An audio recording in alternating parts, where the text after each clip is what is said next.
Welcome, ladies and gentlemen, boys and girls, children of all ages. I am Sean Anderson, Most Valuable Podcast, and the upcoming segment is from our full Fast Break podcast that we recorded. And if you do want to check out that full podcast, head over to Blog Talk Radio/The Fast Break. You'll be able to find the full podcast over there.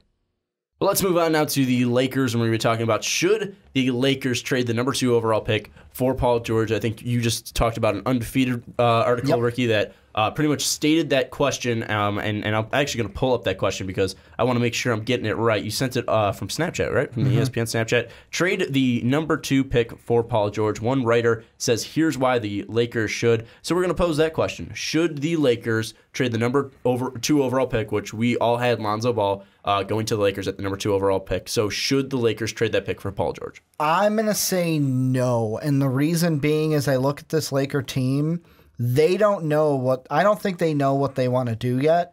And it's a completely different situation than we just talked about with Boston. Mm-hmm. Boston is established.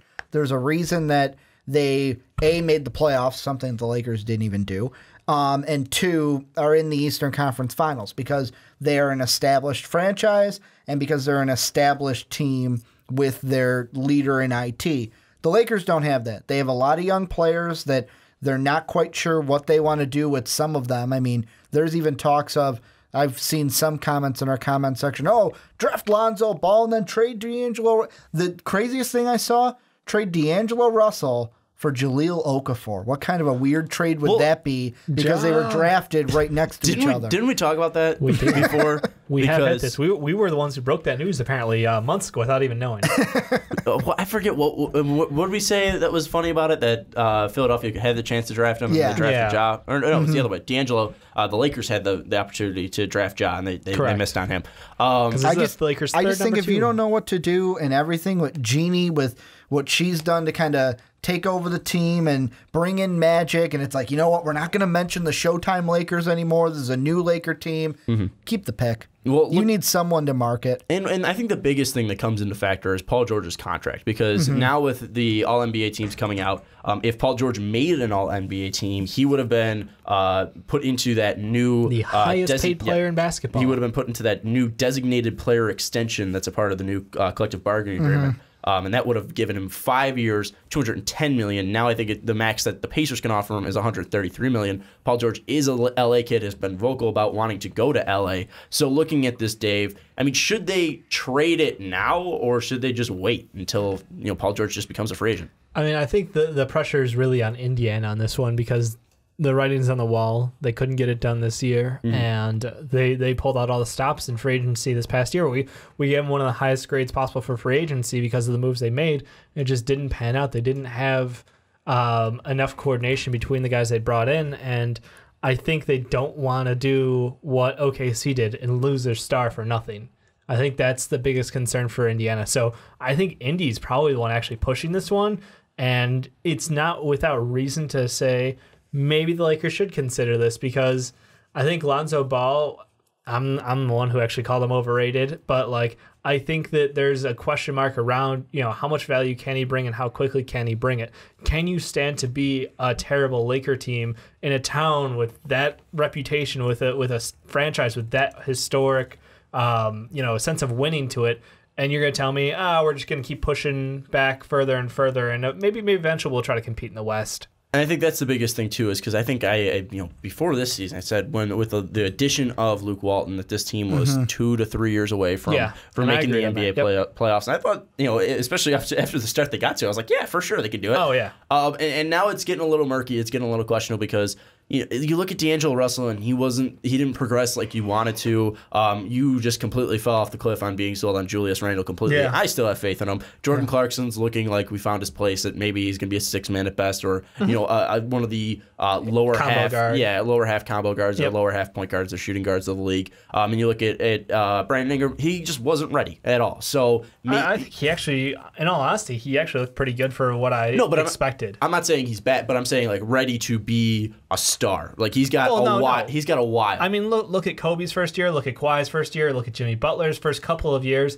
People don't usually come in the league and dominate. That's something for exceptional generational talent. I'm not saying no. For LeBron James. I wasn't for LeBron James. I wasn't saying like he looks awful. I'm just saying it looks like I was thinking he was going to be ready in that like 2 to 3 years. That's why he was going to be that next thing. I think it's going to be more like 4 to 5 years when he fully comes into his body, when he fully develops his game, when he fully starts averaging over like 17 points per game. That's what I'm saying. I'm just saying it looks like he needs more time than we originally thought, or I originally thought. So I think it's something where it's what you said, where it's the pressure of LA and it's the pressure of where do you think this team's going to go. So looking at Lonzo specifically, because that's pretty much the idea. Looking at the Pacers side, should the Pacers be pursuing this deal at all? Because Lonzo is a player that people are iffy on. Dave calling him overrated. Should the Pacers be wanting this deal? Yes, they should. And it's one of those things where I see it and I go, you know what? Why would, if I'm the Lakers, want to trade for PG-13 when, like Dave said, he wants to go there? Just wait. So if he wants to go here, I'll wait. I'll take Lonzo Ball, let him play through his rookie year, and then you can come. Yeah, it'd be less money, but I think PG-13 would leave the money on the table to leave Indiana because 110%. Indiana is kind of a dumpster fire now, I would say. I don't know if it's a dumpster fire. Without PG-13? Without maybe a dumpster fire. Which Miles Turner is still a great young player, and then it's kind of question marks as far as what else they're building around. I think dumpster fire is a little harsh. Yeah, I agree. For a team that made, significantly worse, yes. The thing is, though, if I'm the Lakers, why would I make the deal? So if I'm the Pacers, I want to push this because, A, you get Paul George out of town, who you think you're not really sold that he's going to come back, unless you think that he is, which I don't know why you would think that. You don't want a KD happening. And 2, you can sit there, you can take Ball, or you can say, you know what?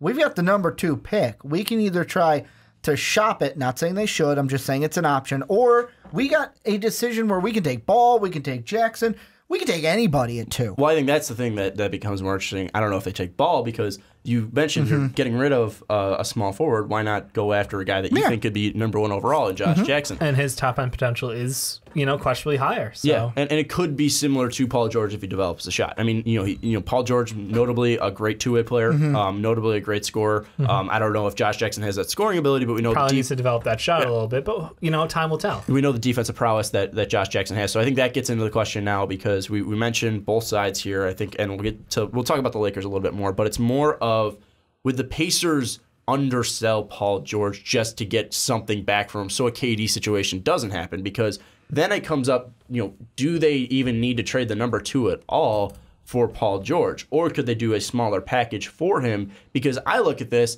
and if I'm the Lakers, again, I'm with you guys. Why trade the number 2 overall pick when we can get a possible superstar in Lonzo Ball and just wait a year? Let the young core develop, let them gain their own camaraderie, and then just bring in Paul George and see how it works. Exactly. It makes the most sense to me, but then, you got to think, well, the Indiana Pacers don't want to lose Paul George out for nothing. So do you think that the Indiana Pacers could potentially undersell Paul George to make sure they get something back from him? And not until the trade deadline. Yeah, I think there's a clock on that one, and they haven't had to push it yet because they still have this whole offseason up to the trade deadline to make moves to impress Paul George, be like, look, we're going in the right direction. If you stay here, A, we can give you the most money, but B, we're doing whatever it takes to build around you. We made moves last year, wasn't the most successful. We're going to learn from those, and we're going to go ahead and continue making moves to try to make sure that you are the focal piece of this team and we can build around you and we're going to support you any way we can. Like,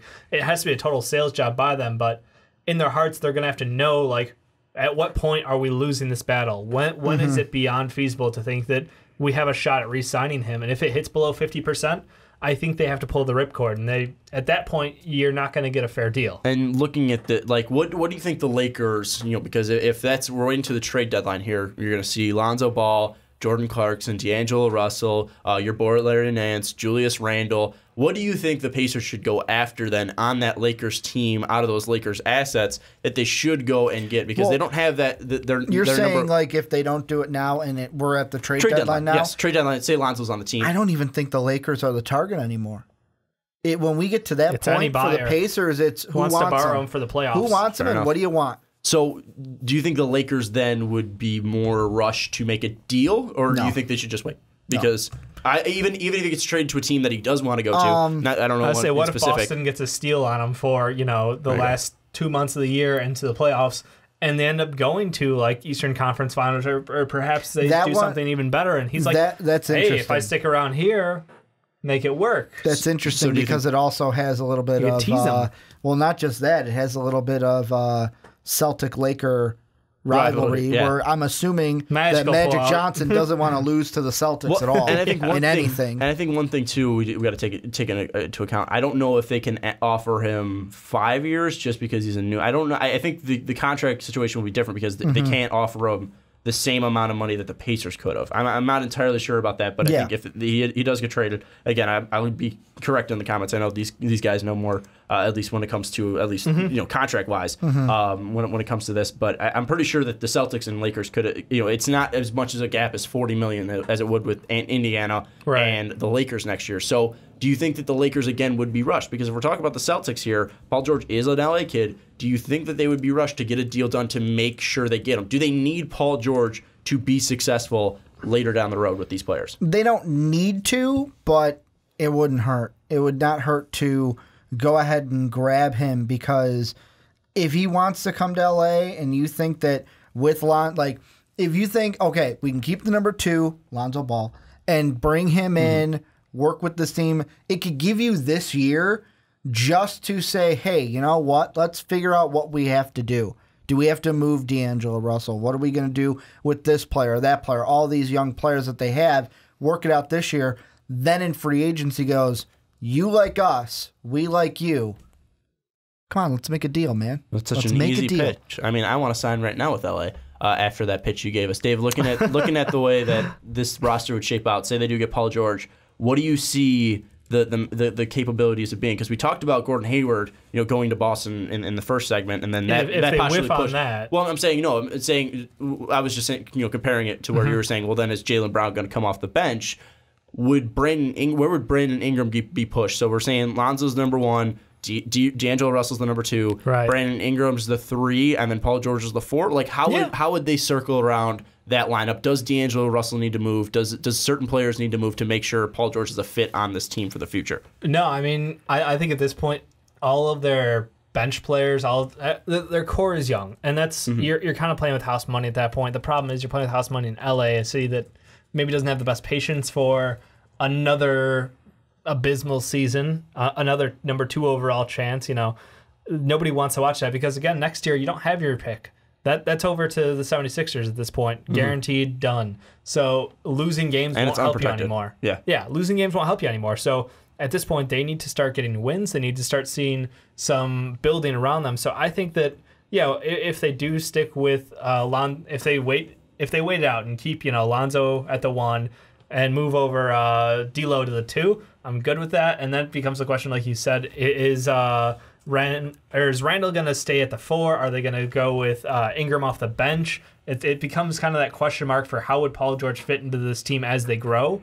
And I think that'll kind of work itself out because, me, I don't love Randall the most, but he would be an RFA, the next year. So you do have some time to see. Like, I think at this point we've kind of, I don't want to call it because he hasn't had his prime, but we know what we're going to get out of him. And Ricky, because you're the Luke Walton guy. I mean, you were putting him top 5 coach at the beginning of the season, right? He was a top 5. He was in Ricky's top 5, yeah. Looking at the possible lineup, say I'm going to give you 5 players here from the Lakers, and how would you configure this lineup? So you have Lonzo Ball, you have D'Angelo Russell, you have Brandon Ingram, you have Paul George, and you have Zubac, because that's they're loving that prospect that they drafted last year in the later half. He was a good pickup. How would you finagle that roster? Would you have Brandon Ingram at the 4? Would you have Paul George at the 4? I'd have to put one of them at the 4. Well, yeah. I'm giving you those 5 options. So you have to put one of those at the 4. Which one do you think works well? Which one do you think could fit that Draymond Green pick and pop? I mean, obviously I think none of them. No, I'm not saying exactly Draymond Green. I mean, if we're saying body type, then it's Julius Randle's going to fit it. But we're saying those 4 players. Out of those 5, because like you said, Zubac is going to be at the center. Obviously, Ball's at the 1, D'Lo at the 2. I mean, I would lean towards Paul George at the 3 and Brandon Ingram at the 4, only because, and the height's not even that much of a difference. Like, not a huge difference. They're both the same, but the wingspan for Brandon Ingram, the only thing with Brandon Ingram, he's undersized. So He's small. He's got no meat on his bones. I would go with Paul George at the 4 and Ingram at the 5 just because of that. Do you think? You mean the 3? The 3. The 3. Yeah. We know. I think honestly it would end up being, you'd run Randall at the 4. You have Ingram coming off the bench with that unit with Clarkson. And I'd be more comfortable there because I think Ingram is such a good defender.